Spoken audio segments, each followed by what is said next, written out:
Saudara, jelang pemilihan kepala daerah dari hasil survei terbaru LSI, nama putra bungsu Jokowi, Kaesang Pangarep, punya elektabilitas tinggi di Jawa Tengah. Salah satunya karena faktor Jokowi.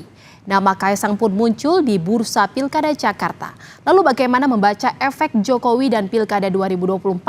Adakah cawe-cawe kepala negara? Lengkapnya dalam ulasan Istana bersama jurnalis Kompas TV Friska Clarissa. Itu berarti dari segi pengaruh Jokowinya mungkin Kaesang lebih dapat dibandingkan dengan calon lain.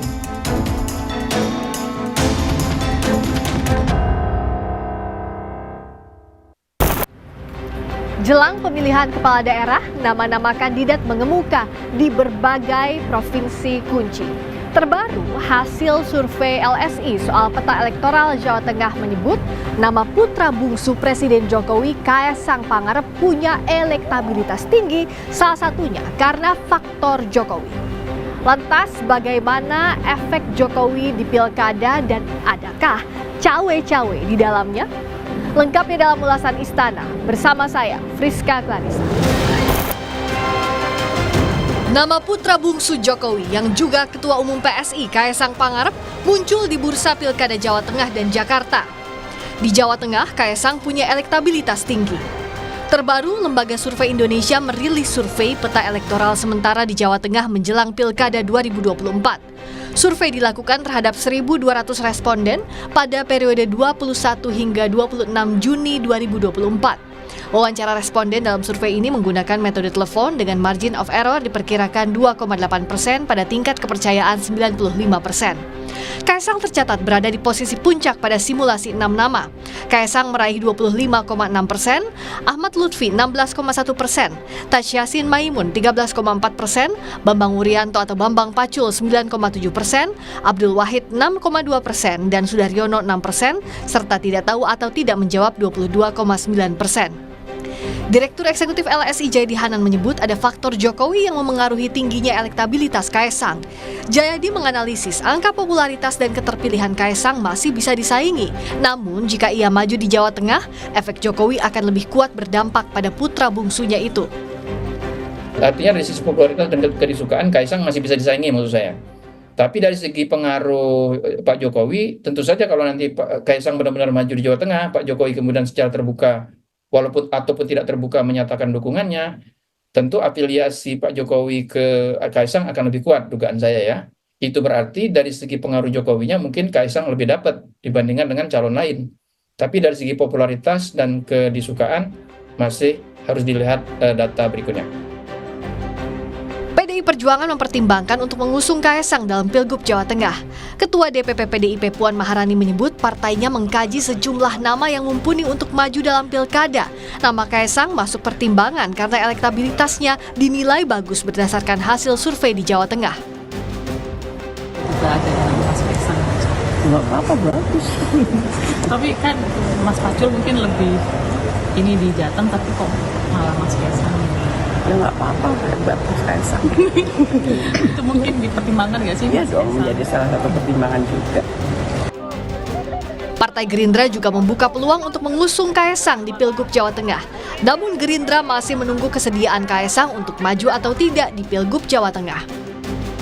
Ya, nama Mas Kaesang kan muncul di mana-mana, bagus surveinya. Di Jakarta juga sebagai cawagup, beliau muncul di konstituen kami. Di Jawa Tengah demikian juga, ya, jadi kami menunggu saja apakah yang paling penting dan pertama adalah yang bersangkutan berkenan atau tidak. Kalau ada signal yang cukup kuat, misalnya yang bersangkutan berkenan, tentu kami akan bahas di internal partai kami dan di Koalisi Indonesia Maju. Tak hanya di Pilkada Jateng, nama Kaesang juga santer jadi kandidat di Pilgub Jakarta.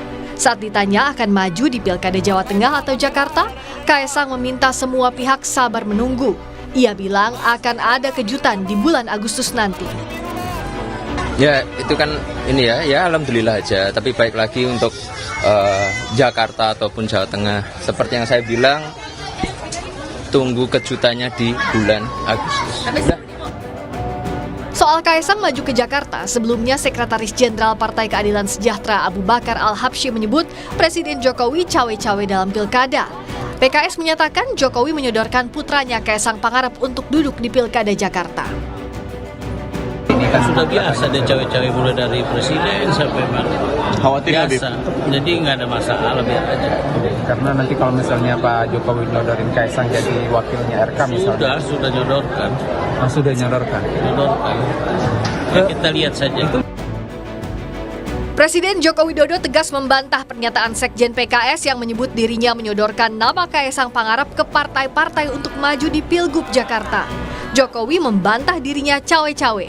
Ia menegaskan urusan pilkada merupakan urusan parpol. Jokowi pun meminta hal tersebut dikonfirmasi ke masing-masing partai politik. Urusan pilkada itu urusannya partai politik.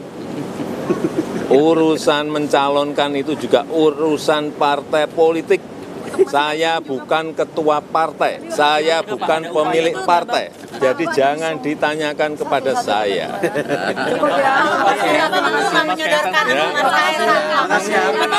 Saya tidak pernah menyodorkan kepada siapapun, kepada partai juga tidak pernah. Tanyakan ke partai-partai. Ya. Namun dari sisi aturan, kemungkinan majunya Kaisang di Pilkada dikritisi oleh pakar hukum tata negara yang juga dosen STHI Jentera Bivitri Susanti. Ia mengkritisi sikap KPU yang mengakomodasi putusan MA dan melihat ada pola sama dengan Pilpres lalu, di mana terjadi perubahan aturan secara instan. Polanya sama karena sama-sama mengubah undang-undang tapi dengan cara instan melalui putusan pengadilan. Hanya bedanya yang satu di MK, kalau orang-orang kan olok-oloknya mahkamah kakak dengan mahkamah adik begitu ya. Tapi pola bahwa sebuah peraturan perundang-undangan diubah secara instan melalui pengadilan, itu polanya. Karena kan kita semua, saya sendiri tidak keberatan namanya undang-undang diubah itu biasa, peraturan KPU diubah itu biasa. Cuma caranya ini sangat tidak biasa dan bisa kita kritik. Karena peraturan ini sebegitu pentingnya, karena untuk aturan main untuk berkompetisi dalam pemilihan umum. Harusnya caranya tuh cara dalam tanda kutip normal. Jadi dilakukan melalui konsultasi publik dulu, diperdebatkan. Kalau misalnya ternyata memang mau 1 Januari, oke. Tapi diputuskanlah dengan cara yang baik melalui perubahan peraturan. Kalau di Mahkamah Agung seperti sekarang kan tidak ada partisipasi, tidak ada apa-apa. Namun Menko Kemaritiman Luhut Binsar Panjaitan meyakini tak ada cawe-cawe Presiden Jokowi untuk maju di Pilkada Jakarta.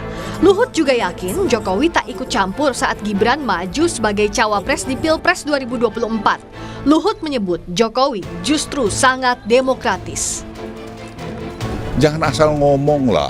Pak Jokowi itu sepanjang yang saya tahu tidak pernah campur-campur soal gitu. Saya kan masih di kabinet. Orang nyuruh bilang-bilang sama soal nyolek-nyolek Gibran. Mana pernah ngomong soal Gibran untuk jadi wakil presiden? Nggak pernah. Nggak apa. Presiden itu saya lihat sangat demokratis. Itu yang saya masih bertahu. Perang elektabilitas dan utak-atik koalisi parpol jelang pilkada terus berjalan. Yang jelas apapun faktor yang digunakan untuk mengerek popularitas dan keterpilihan harus dilakukan sesuai aturan tanpa melibatkan intervensi penguasa.